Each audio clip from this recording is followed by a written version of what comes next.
Assalamualaikum warahmatullahi wabarakatuh. Kembali lagi di bimbelbelajar.com. Kali ini kita akan membahas mengenai soal khusus guru PJOK. Sebelum kita ke soal yang pertama, jangan lupa teman-teman klik like, share, komen, dan subscribe agar channel kami berkembang di setiap harinya. Kita ke soal yang pertama. Di sebuah sekolah, seorang guru PJOK sedang merancang pembelajaran yang menarik bagi peserta didiknya. Ia ingin menerapkan metode pembelajaran yang mampu meningkatkan keterampilan gerak dasar anak-anak, sekaligus menanamkan nilai-nilai sportivitas dan kerja sama tim. Dalam setiap pertemuan, ia mengajak siswa melakukan berbagai aktivitas, seperti permainan bola kecil, latihan koordinasi tubuh, serta diskusi tentang pentingnya menjaga kebugaran jasmani. Pada suatu sesi pembelajaran, guru tersebut mengamati bahwa beberapa siswa lebih antusias saat melakukan aktivitas permainan dibandingkan dengan latihan dasar keterampilan gerak. Namun, ia tetap berupaya agar semua siswa memahami pentingnya menguasai teknik gerak yang benar sebelum memasuki tahap permainan yang lebih kompleks. Oleh karena itu, ia memodifikasi pembelajaran dengan menyusun serangkaian kegiatan yang mengkombinasikan latihan teknik dasar dengan permainan yang menyenangkan. Berdasarkan cerita tersebut, tujuan pembelajaran yang ingin dicapai oleh guru PJOK adalah A. Meningkatkan pemahaman siswa terhadap teori olahraga agar mereka lebih cerdas secara akademik. B. Mengajarkan siswa untuk berkompetisi dengan keras agar selalu menjadi pemenang dalam setiap permainan. C. Menanamkan nilai sportivitas, kerjasama, serta meningkatkan keterampilan gerak dasar siswa dalam pembelajaran PJOK. D. Mendorong siswa untuk hanya berfokus pada aktivitas permainan tanpa memperhatikan teknik dasar gerak. E. Memastikan setiap siswa hanya menguasai satu jenis keterampilan olahraga agar lebih mahir dalam cabang tersebut. Jadi di sini pembelajaran yang dilaksanakan oleh guru PJOK mengandung beberapa nilai seperti nilai sportivitas dan pemahaman di dalam pembelajaran. Seperti permainan bola kecil, latihan koordinasi tubuh, dan menjaga kebugaran jasmani. Jadi kita harus mencari tujuan pembelajaran yang mencakup hal tersebut. Kita analisis mulai dari opsi A, meningkatkan pemahaman, berarti hanya sekedar pengetahuan. Berarti opsi A kurang tepat. Lalu opsi B, mengajarkan untuk berkompetisi dan untuk menjadi pemenang. Ini juga kurang tepat. Karena diajarkan untuk sportivitas, jadi tetap mengakui kalau lawannya lebih baik atau menang. Lalu D. Mendorong siswa hanya berfokus pada aktivitas permainan. Ini juga kurang tepat, sedangkan di soal guru PJOK berusaha untuk terus memberikan pembelajaran yang baik dengan memodifikasi pembelajaran dengan mengkomunikasikan latihan teknik dasar dengan permainan. Lalu E. Memastikan siswa hanya menguasai satu jenis, ini juga kurang tepat, karena harus menguasai beberapa jenis keterampilan olahraga. Kita ke soal yang kedua. Pak Rudi adalah seorang guru PJOK yang mengajar di kelas 7. Dalam beberapa pekan terakhir, ia memperhatikan bahwa beberapa siswa mengalami kesulitan dalam melakukan gerakan roll depan dalam senam lantai. Ketika diamati, sebagian besar dari mereka tampak ragu-ragu sebelum melakukan gerakan. Beberapa lainnya justru jatuh dengan posisi yang tidak tepat, sementara ada juga yang menghindari latihan dengan berbagai alasan. Saat berbicara dengan mereka, Pak Rudi menemukan bahwa beberapa siswa merasa takut untuk melakukan gerakan tersebut karena khawatir cedera, sedangkan yang lain mengaku tidak memahami teknik yang benar. Untuk mengatasi hal ini, Pak Rudi mencoba berbagai pendekatan, mulai dari memberikan demonstrasi yang lebih rinci menggunakan media video pembelajaran hingga membimbing siswa secara langsung satu persatu. Namun, tetap saja beberapa siswa masih mengalami kesulitan. Sebagai seorang guru PJOK, strategi terbaik yang bisa dilakukan Pak Rudi untuk membantu siswanya mengatasi kesulitan dalam melakukan rol depan adalah A. Memaksa semua siswa untuk terus berlatih hingga mereka berhasil melakukannya tanpa takut gagal. B. Memberikan sanksi bagi siswa yang enggan mencoba agar mereka merasa terdorong untuk berlatih. C. Mengajarkan teknik dasar secara bertahap dan memberikan motivasi agar siswa lebih percaya diri.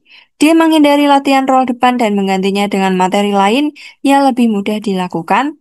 Membiarkan siswa yang takut untuk tidak ikut latihan agar tidak semakin tertekan. Kita analisis mulai dari opsi A memaksa, ini juga kurang tepat.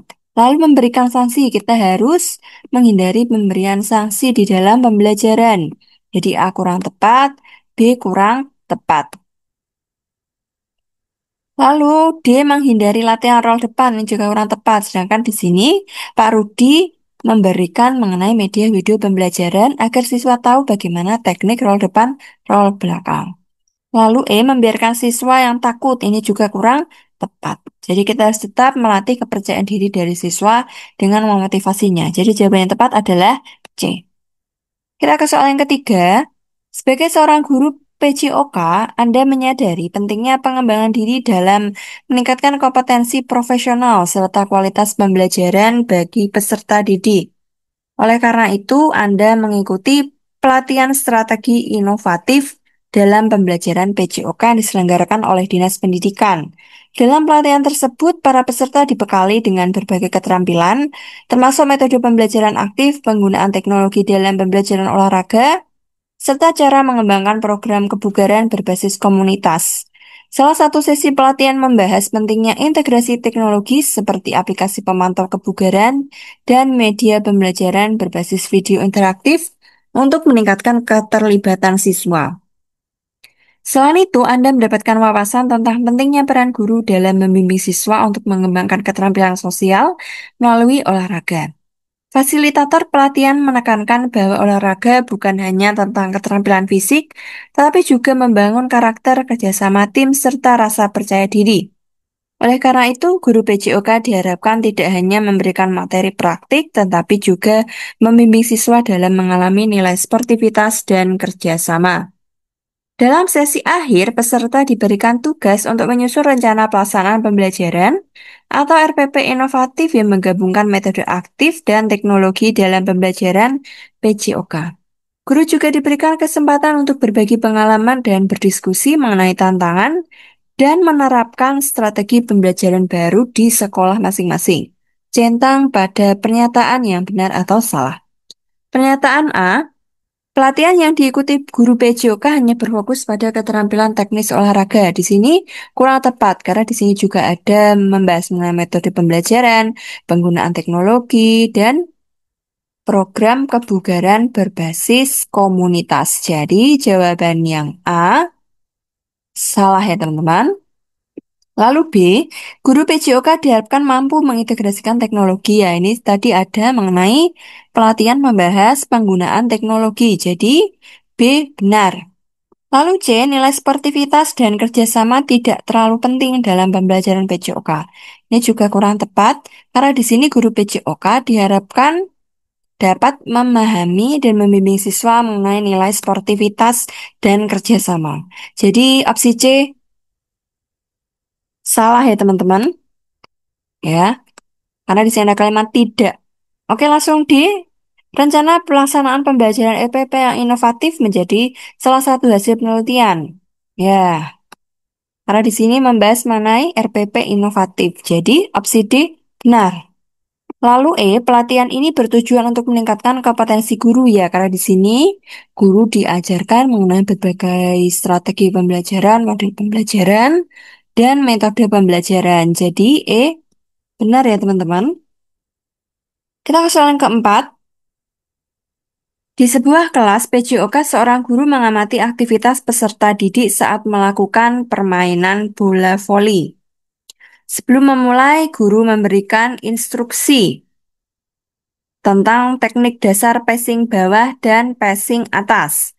Kemudian, peserta didik dibagi ke dalam beberapa kelompok kecil untuk berlatih secara bergantian.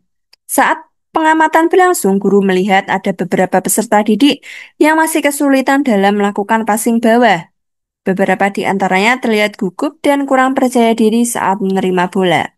Ada juga yang salah posisi saat melakukan passing atas sehingga bola tidak terarah dengan baik. Melihat kondisi ini, guru kemudian mendekati kelompok yang mengalami kesulitan. Guru memberikan umpan balik langsung dengan menunjukkan posisi tangan yang benar dalam passing bawah, serta mengingatkan pentingnya keseimbangan tubuh. Selain itu, guru juga memberikan motivasi kepada peserta didik agar tidak takut melakukan kesalahan dan tetap percaya diri dalam berlatih. Setelah beberapa latihan dengan bimbingan guru, peserta didik mulai menunjukkan perbaikan dalam teknik passing mereka.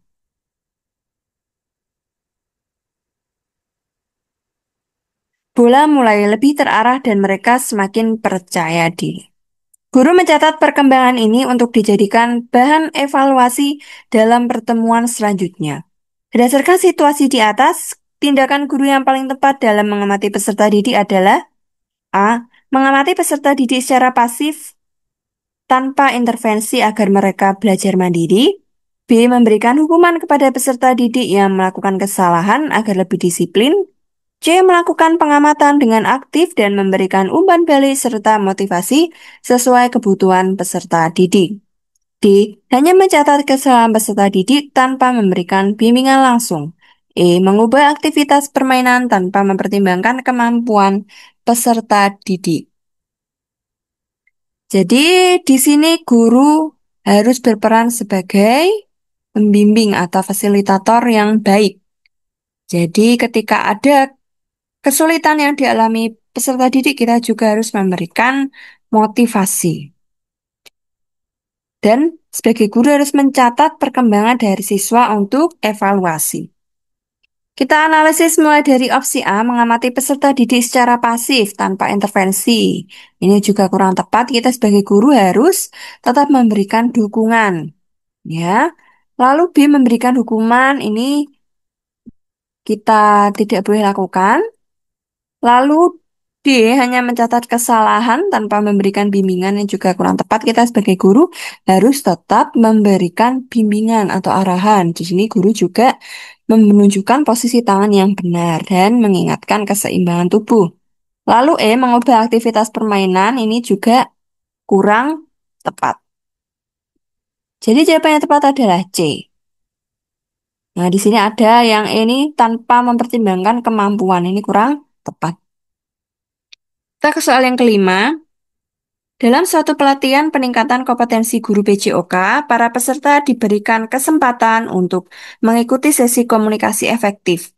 Salah satu sesi dalam pelatihan ini membahas pentingnya keterampilan berbicara dalam menyampaikan instruksi gerak kepada peserta didik. Seorang guru PJOK ditugaskan untuk mengajar materi tentang teknik dasar lompat jauh kepada siswa kelas 7. Saat menyampaikan materi, guru tersebut mengalami beberapa kendala. Beberapa siswa tampak kebingungan karena instruksi yang diberikan terlalu panjang dan kurang terstruktur. Selain itu, nada bicara guru terlalu monoton sehingga sebagian siswa kurang tertarik mendengarkan. Guru juga tidak menggunakan contoh gerakan secara langsung, melainkan hanya menjelaskan secara verbal. Sebagian siswa akhirnya mencoba melakukan gerakan lompat jauh tanpa memahami teknik yang benar. Beberapa siswa mengalami kesalahan dalam awalan, tolakan, maupun pendaratan. Melihat situasi ini, guru tersebut akhirnya menyadari bahwa keterampilan berbicara yang efektif sangat berpengaruh terhadap pemahaman siswa dalam pembelajaran PJOK. Berdasarkan cerita di atas, pernyataan berikut benar atau salah, berikan tanda centang pada kolom yang sesuai. Pernyataan A, guru PJOK harus menggunakan variasi nada suara agar siswa tetap tertarik di dalam pembelajaran. Nah, kita lihat di sini nada berbicara dari guru itu terlalu monoton sehingga siswa kurang tertarik. Jadi jawabannya adalah benar. Lalu B, keterampilan berbicara yang baik tidak terlalu penting dalam pembelajaran PJOK karena siswa lebih banyak belajar dari contoh gerakan. Ini juga kurang tepat karena ditandai dengan siswa ada nada yang monoton kurang tertarik. Jadi jawaban yang B salah ya teman-teman. Lalu C, penjelasan yang terlalu panjang dan tidak terstruktur dapat membuat siswa kesulitan memahami materi. Ya, karena kalau terlalu panjang dan kurang detail, jadi siswa akan merasa bosan. Jadi, jawaban C adalah benar. Lalu D, guru seharusnya hanya menggunakan komunikasi verbal dalam menjelaskan teknik dasar olahraga. Ya, kalau dalam pembelajaran olahraga itu ada mengenai praktiknya untuk menyampaikan instruksi gerak yang akan dilakukan dalam pembelajaran. Jadi D ini salah ya teman-teman. Lalu E, demonstrasi langsung dan penggunaan media visual dapat membantu peningkatan media pemahaman siswa. Ya, benar, karena di sini media juga penting di dalam mendukung keterampilan berbicara yang efektif dan berpengaruh dalam pembelajaran. Oke, kita ke soal yang keenam. Seorang guru PJOK ingin meningkatkan keterlibatan siswa dalam pembelajaran kebugaran jasmani dengan konsep pembelajaran yang fleksibel. Guru tersebut menyadari bahwa beberapa siswa memiliki tingkat kebugaran yang berbeda. Ada yang sangat aktif di luar sekolah, tetapi ada pula yang jarang berolahraga. Untuk mengakomodasi perbedaan tersebut, ia merancang metode pembelajaran yang memungkinkan siswa untuk menyesuaikan latihan sesuai dengan kemampuan dan kondisi masing-masing. Guru tersebut kemudian menerapkan pendekatan diferensiasi dalam pembelajaran, di mana siswa dapat memilih dari berbagai level latihan yang disediakan, mulai dari latihan dasar hingga tingkat lanjut. Selain itu, ia juga mengizinkan siswa untuk melakukan latihan di rumah dengan mengirimkan laporan aktivitas fisik melalui jurnal kebugaran. Dengan cara ini, siswa tetap bisa berpartisipasi aktif tanpa merasa terbebani atau tertinggal dari teman-teman mereka. Berdasarkan cerita di atas, prinsip utama dari pembelajaran fleksibel yang diterapkan guru PJOK tersebut adalah A. Menerapkan pendekatan satu ukuran untuk semua agar seluruh siswa berlatih dengan cara yang sama. B. Memaksa siswa yang kurang bugar untuk mengikuti latihan tingkat lanjut agar mereka lebih cepat berkembang. C. Memberikan kesempatan bagi siswa untuk memilih level latihan sesuai dengan kemampuan mereka. D. Hanya mengandalkan latihan di sekolah tanpa memberikan opsi latihan mandiri di rumah. E. Menghilangkan sesi latihan fisik bagi siswa yang memiliki keterbatasan di dalam kebugaran. Jadi, kata kuncinya adalah ada siswa yang mengalami perbedaan di dalam tingkat kebugaran. Ada yang jarang olahraga, ada yang mahir olahraga. Jadi kita sebagai guru harus menekankan pembelajaran fleksibel. Jadi kita harus memberikan pendekatan diferensiasi di dalam pembelajaran. Kita analisis mulai dari opsi A, menerapkan pendekatan satu ukuran untuk semua siswa. Ini berarti tidak menerapkan pembelajaran berdiferensiasi, karena pembelajaran berdiferensiasi itu berdasarkan kemampuan siswa. Ya, jadi jawaban A ini kurang tepat. Lalu B, memaksa. Ya, ini kata kuncinya kurang tepat ya, memaksa. Lalu C, memberikan kesempatan bagi siswa untuk memilih level latihan sesuai dengan kemampuan. Ini jawaban yang tepat, karena berarti yang mahir akan memilih kemampuan atau latihan yang sudah tingkat lanjut. Lalu dia hanya mengandalkan latihan di sekolah. Ini juga kurang tepat, karena di soal juga ada mengizinkan untuk latihan di rumah. Lalu E, menghilangkan sesi latihan fisik yang mengalami keterbatasan. Ini juga kurang tepat. Jadi harus tetap melakukan latihan berdasarkan kemampuan siswa masing-masing. Oke, kita ke soal yang ketujuh. Sebagai seorang guru PJOK, penting untuk terus mengembangkan keterampilan dan pengetahuan dalam bidang pendidikan jasmani, olahraga, dan kesehatan. Salah satu cara untuk meningkatkan kompetensi adalah melalui pelatihan pengembangan diri yang diadakan oleh berbagai lembaga pendidikan, baik di tingkat nasional maupun daerah. Suatu hari, seorang guru PJOK mengikuti pelatihan bertema inovasi dalam pembelajaran PJOK berbasis teknologi dan kesehatan. Dalam pelatihan ini, peserta diberikan materi tentang metode pembelajaran modern yang memanfaatkan teknologi digital untuk meningkatkan interaksi siswa dalam pembelajaran.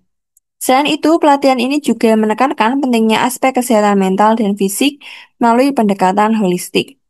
Selama pelatihan, peserta diajarkan bagaimana memanfaatkan aplikasi digital untuk menciptakan lingkungan belajar yang interaktif.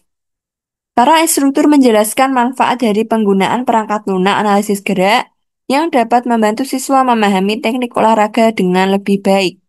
Salah satu peserta mencoba menerapkan materi ini di sekolahnya dengan membuat video pembelajaran interaktif yang memungkinkan siswa menganalisis gerakan mereka sendiri. Di sisi lain, peserta juga diberikan wawasan mengenai pentingnya manajemen stres bagi siswa. Mereka diajarkan teknik relaksasi sederhana yang dapat diterapkan di kelas, seperti pernapasan dalam peregangan otot ringan sebelum dan sesudah beraktivitas fisik. Para peserta diharapkan mampu mengintegrasikan teknik ini dalam pembelajaran PJOK untuk meningkatkan kesehatan mental siswa. Setelah pelatihan selesai, peserta diminta untuk menyusun rencana pembelajaran berbasis inovasi yang menggabungkan teknologi dan pendekatan kesehatan mental. Rencana tersebut akan dipresentasikan di hadapan rekan guru untuk mendapatkan masukan guna penyempurnaan sebelum diterapkan di sekolah masing-masing. Tentukan pernyataan benar atau salah dengan memberi tanda centang pada tabel. Oke, kita bahas. Mulai dari pernyataan A, pelatihan tersebut hanya membahas penggunaan teknologi dalam pembelajaran PJOK. Ya, di sini pelatihannya memang bertema teknologi, tapi ada kesehatan. Jadi di sini juga membahas mengenai kesehatan mental. Jadi opsi A ini adalah salah atau kurang tepat. Lalu B, salah satu materi dalam pelatihan adalah penggunaan aplikasi digital untuk membantu siswa memahami teknik olahraga. Ya, di sini ada menggunakan teknologi digital untuk meningkatkan interaksi siswa. Jadi jawaban B benar ya teman-teman.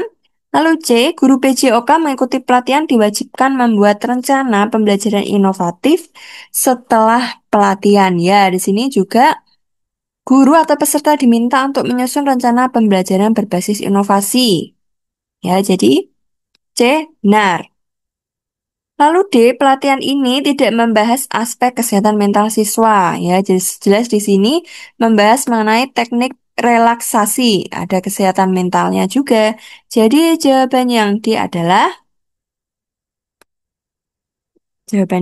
adalah salah. Lalu salah satu teknik relaksasi yang diajarkan dalam pelatihan adalah pernafasan dalam. Ya, di sini juga membahas mengenai teknik yang digunakan seperti pernapasan dalam peregangan otot secara ringan. Jadi pernyataan E adalah benar. Oke, terima kasih teman-teman sudah menonton video dari kami. Jangan lupa teman-teman klik like, share, komen, dan subscribe agar channel kami selalu berkelanjutan dan memberikan soal di setiap harinya. Terima kasih.